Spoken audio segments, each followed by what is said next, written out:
আজকে যে কেক রেসিপিটা তোমাদের কাছে শেয়ার করছি, কেকটা বানানোর জন্য কোনো প্রকার দই, দুধ কিংবা ডিম বা প্রিমিক্সের কোনো প্রয়োজন নেই। এই সমস্ত কিছু ছাড়া কিন্তু সামান্য দুটো তিনটে উপকরণের সাহায্যে আমরা বাড়িতে খুব সুন্দরভাবে কেকটা রেডি করে নিতে পারি। কেক বানানোর জন্য আমাদের খুব একটা উপকরণ দরকার নেই, আর কেকটা কিন্তু খুব সুন্দর, সফট, সুপার ডুপার টেস্টি হয়।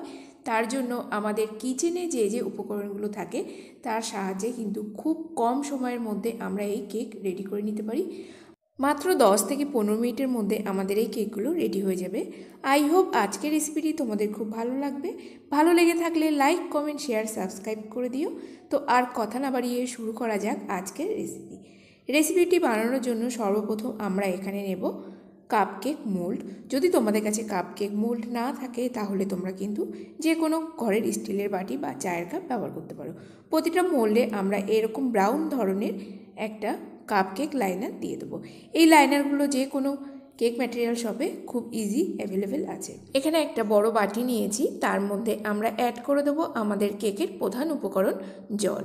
এখানে রুম টেম্পারেচারে থাকা আমি জল ব্যবহার করছি 2/3 কাপ, মানে 1/3 কাপটাকে আমরা দুবার ব্যবহার করলেই এখানে হয়ে যাবে 2/3 কাপ।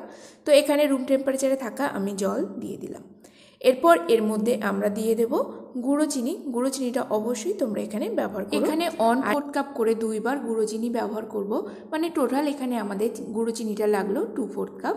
আর কাপটা আমি এখানে ব্যবহার করছি 250 ml এর মেজারমেন্ট কাপের সেট। জল আর চিনিটা খুব ভালো করে মিশিয়ে নেব, মানে যতক্ষণ না চিনিটা জলের মধ্যে একদম সম্পূর্ণ ডিজলভ হয়ে যাচ্ছে। এরপর এর মধ্যে এক এক করে আমরা অ্যাড করে দেবো এসেন্স। তো এখানে আমি 2 রকমের এসেন্স ব্যবহার করছি। তোমাদের কাছে যদি চকলেট অ্যারোমা না থাকে তাহলে চকলেট এসেন্স ব্যবহার করো। এখানে চকলেট অ্যারোমা দিয়ে দিলাম 1/4 টিএসপি, ভ্যানিলা এসেন্সও দিয়ে দিলাম 1/4 টিএসপি। যদি তোমাদের কাছে ভ্যানিলা পাউডার অ্যাভেলেবেল থাকে তাহলে পাউডারও এখানে ব্যবহার করতে পারো। এরপর এর মধ্যে আমরা দিয়ে দেব 4 টেবিল স্পুন রিফাইন তেল।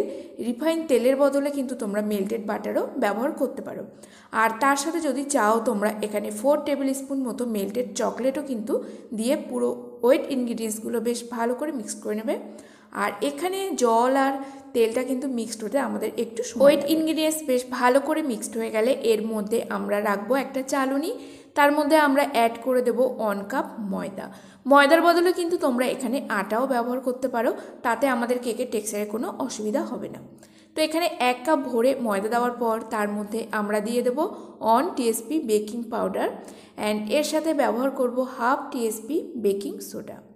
যেহেতু এটা চকলেট কেক তার জন্য অবশ্যই আমাদের কোকো পাউডার অ্যাড করতে হবে। দিয়ে দেব 2 টেবিল চামচ ভরে কোকো পাউডার। এখানে আমি ডার্ক কোকো পাউডার ব্যবহার করছি। ডার্ক কোকো পাউডার ব্যবহার করলে আমাদের চকলেট কেকের কালারটা কিন্তু আরও ডার্ক আসে। এরপর এর মধ্যে আমরা দিয়ে দেব 3 টেবিল চামচের মতো মিল্ক পাউডার। মিল্ক পাউডারটা আমি এখানে একটু বেশি পরিমাণে দিলাম। বেশি পরিমাণে মিল্ক পাউডারটা ব্যবহার করলে আমাদের এই কেকের টেস্টটাও কিন্তু আরও বেটার আসে। এরপর চলো আমরা শুকনো উপকরণগুলো চেলে নিলাম। এই ব্যাটারের মধ্যে তোমরা চাইলে হোয়াইট চকো চিপস কিংবা ডার্ক চকো চিপস বা যে চকলেট আছে সেই চকলেটটা ছোট ছোট করে চপড করেও কিন্তু ব্যাটারের মধ্যে ব্যবহার। এরপর ওয়েট অ্যান্ড ড্রাই ইনগ্রিডিয়েন্টসগুলো আমরা একটা হ্যান্ড হুইস্কারের সাহায্যে মিক্সড করে নেব। তো মিক্সড করার সময় কিন্তু আমরা একটা নির্দিষ্ট ডাইরেকশন রেখেই মিক্সড করব। খুব একটা এখানে জোরেও মিক্সড করব না।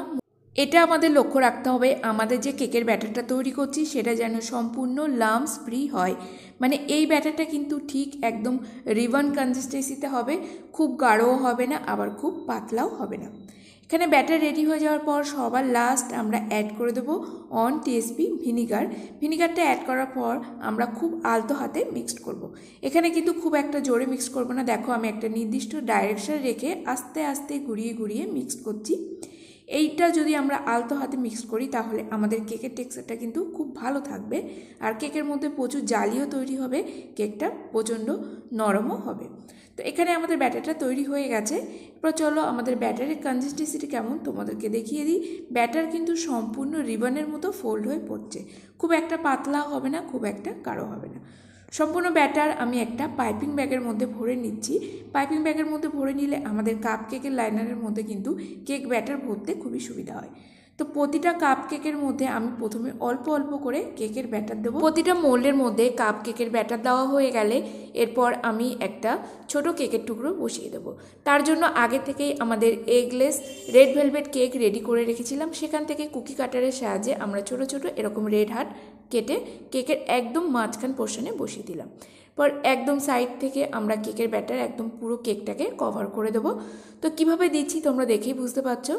অনেক সময় মনে হবে আমাদের ভেতরে যে কেকের টুকরোটা দিলাম সেটা এদিক ওদিক নড়ছে, কিন্তু কোনো অসুবিধা নেই। ওপর থেকে আমরা কেকের ব্যাটার দেওয়ার পর যখন আমাদের কেকটা ঠিকঠাকভাবে রাইজিং হবে, ফুলে উঠবে, তখন দেখব আমাদের মাঝখান পোর্শনে যে ছোট হার্ট শেপের কেকটা আমরা রেখেছি সেটা কিন্তু একদম মিডিল পোর্শনেই আছে।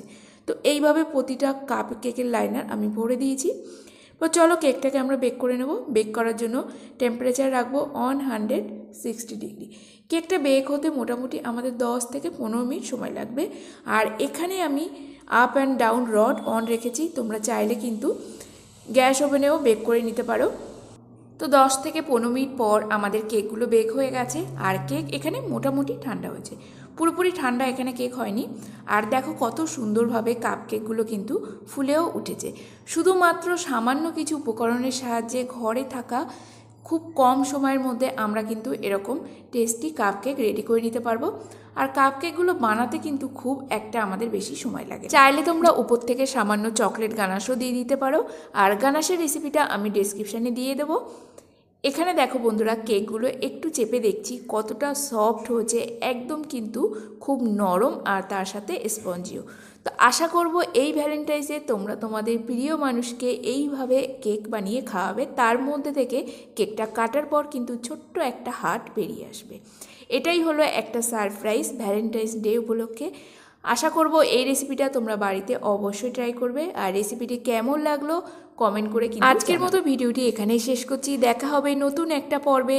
ততক্ষণ সবাই ভালো থাকবে, সুস্থ থাকবে। আর এই রেসিপিটা কে কে বাড়িতে ট্রাই করেছো অবশ্যই কিন্তু কমেন্ট করে জানিও। Bye bye.